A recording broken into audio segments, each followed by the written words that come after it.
اهلا وسهلا يا جماعه بكم في تشالنج 21 يوم. اليوم نهار السادس من تشالنج، دونك ديما نذكر تشالنج 21 يوم هو يعطيكم بلوس دو ديتاي على لوبورتونيتي، وتقدروا تشاركوا بعد التشالنج، بتدخلوا في القرعه وان شاء الله تربحوا الكادو اللي اون ليان افيك لوبورتونيتي دافير. ان كادو ا نو با نيجليجي، سورتو للناس اللي قاعده تلوج على بزنس ومش عارفه شنو هو البزنس اللي باش تبداه مع خدمتهم. به الوغ موضوع الحلقه اليوم هو شنو هو اكثريه السؤالات اللي الناس تسالهم على هالوبورتونيتي هذه، باش نجاوب عليها سؤال بسؤال. قبل كل شيء اللي ما يعرفنيش، انا يسر بزنس اونر ومنتر في عالم الديجيتال. اوكي دونك السؤال الاول يقولوا لي يسر شنو هو هالبزنس هذايا وفاش قاعده انت تسوق معناتها اترافيغ البزنس هذايا.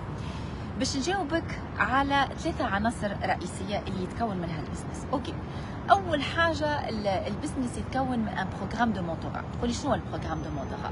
وقت اللي انسان يحب يبدا بزنس ديجيتال وما عندوش الخبره اللازمه باش يقوم وحده بالبزنس هذايا، نحطوا معاه منتور وكوتش يخليوهم معناتها يبدا البزنس خطوه بخطوه افيك ليكسبرتيز نتاع المنتور والكوتش. وقت اللي الانسان يوصل الخبره اللي لازمته باش يبدا هو البزنس نتاعو، وقتها هو يتبع البروجرام دو مونتورا باش هو زاد بيدو يولي منتور وكوتش ويعاون غيره باش يبنى البزنس نتاعو. اوكي دونك هذايا العنصر الاول من الباكيج اللي احنا نعطيو فيه. ثاني حاجه، وقت اللي الانسان هو كي باش ياخذ البزنس وتكون عنده الفلكسيبيليتي نتاع الوقت والفلكسيبيليتي نتاع البلاصه المكان اللي احنا نحكيو عليه، لازم يكون مبني على سيستم اوتوماتيزي. دونك العنصر الثاني من الباكيج هو سيستم تيستي وابروفي اوتوماتيزي اللي يخليك تبني البزنس نتاعك افيك الفلكسيبيليتي نتاع الوقت، وحاجه تنجم تخدمها في كل بلاصه في كل وقت. وزاده عندك بلاتفورم دو فورماسيون ميزا جور زاده دو فاسون اوتوماتيزي اللي باش تخليك ديما اب تو ديت على شنو هو اللي صاير في الماركتينغ ديجيتال. دونك هذايا العنصر الثاني. والعنصر الثالث من الباكيج نتاع البزنس هذايا هو لو بلان دو كوميسيون والبلان دو ريمونيراسيون. البارتنير نتاعها عامل ديجا البلان دو ريمونيراسيون بري تابلي من الاول كيفاش يبدا بكوميسيون، بعد يوصل للسالير فيكس اللي باش يخليك يحقق لك الريفوني نتاعك اترافيغ البزنس. دونك هذايا الباكيج الكله اللي يكون البزنس ديجيتال احنا نقدموه ب $149 امريكي اللي ابوبخي $200 كندي، واذا انسان يقوم به وحده اون باراليل هذايا راهو يوصل ل $15,000 وحتى $20,000 كنديان. دونك للناس اللي تحب تاخذ هالبزنس هذيا ومازالت مش خايفه اسكو هذيا حاجه ليا والا مش ليا، احنا نعطيو فتره تجريبيه مده 30 يوم الانسان يشوف فيها شكون هو هالبارتنير هذايا اللي باش يعطيني الفرانشيز، شنو هو اسكو عندي برودوي والا لا، البلان دو ريمونيراسيون، وقتاش باش ناخذ كوميسيون، وقتاش باش نوصل للسالير فيكس اللي باش يعطيني الروتريت. السؤالات هذه الكل احنا نعطيوها في الفتره التجريبيه مده 30 يوم، وقت الانسان يتمعن في المعلومات الكل وهو وحده يقرر اسكو قادر باش يقوم بالبزنس هذايا والا لا. اذا قادر يتعدى المرحله اللي بعدها ويدخل في البروجرام دو مونتورا والفورماسيون الى اخره ويبدا في البزنس نتاعو، واذا يقول لا اوكي ان شاء الله تسمعوا فيا، بتدخل عندي كيلكو بروبليم. هذه الكيستيون الاولى. الكيستيون الثانيه، هل لازمني نخرج في السوشيال ميديا باش نسوق هالباكيج هذه اللي تحكي عليه؟ لا مش لازمك.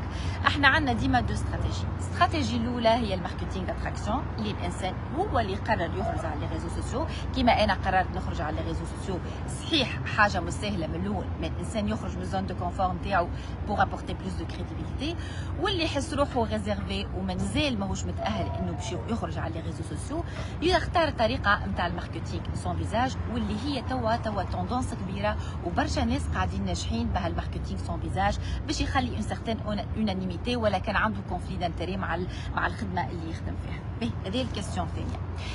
الكيستيون الثالثه، هل لازمني ندخل الناس باش انا نبدا البزنس نتاعي؟ احنا ما ندخلوش الناس، احنا نعاونوا الناس. احنا شنو نعملوا؟ عندنا بوبليسيتي قاعدين نقدموا فيها، نحطوا فيها فكره اوليه على البزنس. الناس وقت اللي تشوف البوبليسيتي هي وقتها تتصل بيك باش تطلب منك المعلومات اللازمه، انت تفسرك المعلومات والباكيج اللي حكيت عليه، ووقتها الانسان كي ياخذ المعلومات وكان عجبته الفكره وقتها ياخذ من عندك الباكيج، وانت مهمتك تقديره باش يقوم البزنس بخطوه بخطوه. دونك انت مهمتك انك تعاون الناس يبداوا البزنس ولكن ما تدخلش الناس. والكيستيون الاخيره هي هل البزنس نتاعي الي بيراميدال؟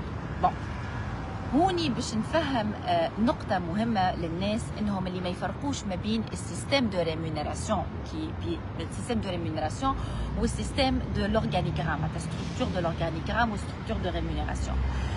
الستركتور دو لورغانيغرام اللي بيراميدال في اي شركة تخدم فيها. ديما عندنا ان ليدر، عندنا بليزيور جيستيونير، وتحت كل جيستيونير عندنا لي زومبلويي نتاعو. هذه ستركتور دو لورغانيغرام اللي بيراميدال كو سوا في شركة ولا في بزنس. ولكن ستركتور دو ريمونيراسيون كيفاش لا بيرسون اللي ريمونيري اللي با بيراميدال. خاطر كان جات بيراميدال ساعه اول حاجه راي اللي انترديت بار لو غوفرنمون كنديان، ما يجيناش التي 4 ا، وراك وجوهنا اصلا ما تشوفهاش على لي ريزو سوسيو، على خاطر فما بوليس دو الانترنت اللي تراقب اي انسان يقوم بارناك ولا يحط في حاجه بيراميدال على لي ريزو سوسيو. احنا السيستم دو ريمونيراسيون تاعنا الي اوريزونتال. اش معناتها؟ معناتها انت كمنتر باش تخلص كان على الايفور والتاثير نتاع ليكيب نتاعك. دونك هذوما اكثريه الاسئله اللي يتعاودوا من عند الناس كونسيرنون البزنس. توا جا وقتكم باش تشاركوا في القرعه، وان شاء الله تكونوا من الرابحين بعد التشالنج بتاع 21 يوم. دونك اي انسان يتفرج فيا وعنده كيستيون انا ما جاوبتهاش عن طريق اللايف هذيا، يكتب كومنتير كيستيون باش يدخل اولا في القرعه اللي ان شاء الله يا ربي تربحوها بعد التشالنج 21 يوم. والكيستيون تنجم تكتبها في الكومنتير ولا تبعثها لي او بريفي وانا نجاوبك. ان شاء الله اللايف هذيا وضح لك برشا حاجات على البزنس، وملتقانا ان شاء الله غدوه.